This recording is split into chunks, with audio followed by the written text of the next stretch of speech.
Good morning, everyone. I'm Swati from Group D4, and the title of our project is Every Potty Gets a COVID-19 Test. Currently, nursing homes have limited access and resources to reliable, effective, and quick turnaround COVID-19 testing. In fact, Pennsylvania has one of the highest death rates in nursing homes due to COVID.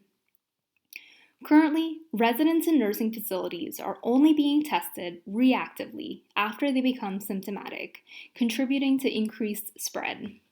And staff are only tested about once a month. Visitors are severely limited from seeing their loved ones altogether, having detrimental effects on residents' mental well-being. With this challenge, our goal is to implement routine testing to limit outbreaks and promote socialization between residents and their families. Studies have shown that routine testing, at least 2 times per week, is integral to prevent and mitigate outbreaks. In an ideal world, it would be best to test every resident 3 times per week, but unfortunately, this is not cost feasible.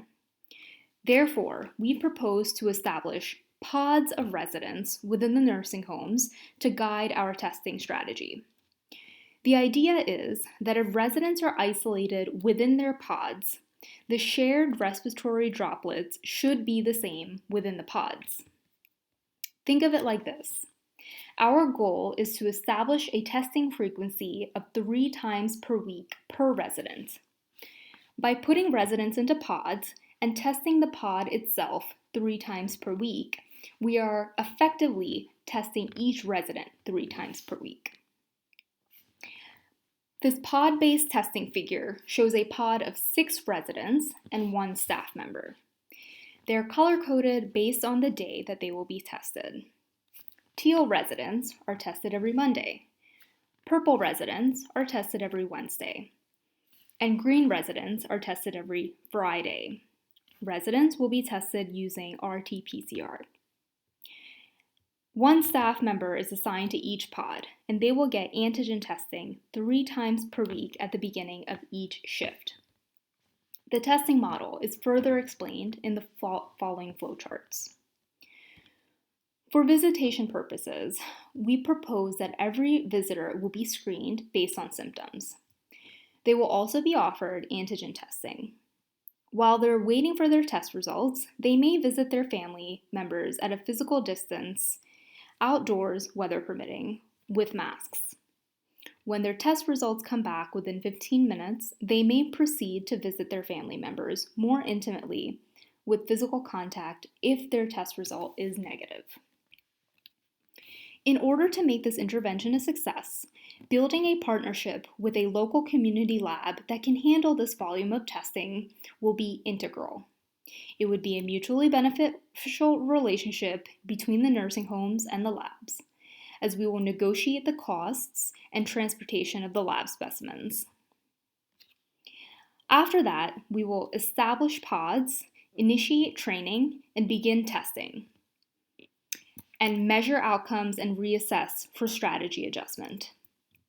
Our main outcomes will be measuring prevalence of cases through bi-weekly reports of new cases, assessing ability to contain outbreaks using contact tracing, and measuring mental health and social satisfaction of our residents. One of our major goals is to make this cost-effective, while keeping in mind that this is an expensive endeavor. However, it is a worthwhile investment in order to mitigate outbreaks and reduce the extravagant costs associated with large outbreaks. The pod model is coming out to be a little over $200,000 per month, whereas testing every resident is coming out to be a little over $600,000 per month. Overall, the benefits of this intervention are many. Identifying new cases proactively, increased social interaction among residents, and more flexible visitation. Although there are barriers like cost and limitations due to adherence to pods, we believe that there are ways to mitigate these barriers. Our nursing home residents deserve to have this investment in their lives. Continuous monitoring of new cases and adjustment of the strategy based on outcomes will be our keys to success. Thank you.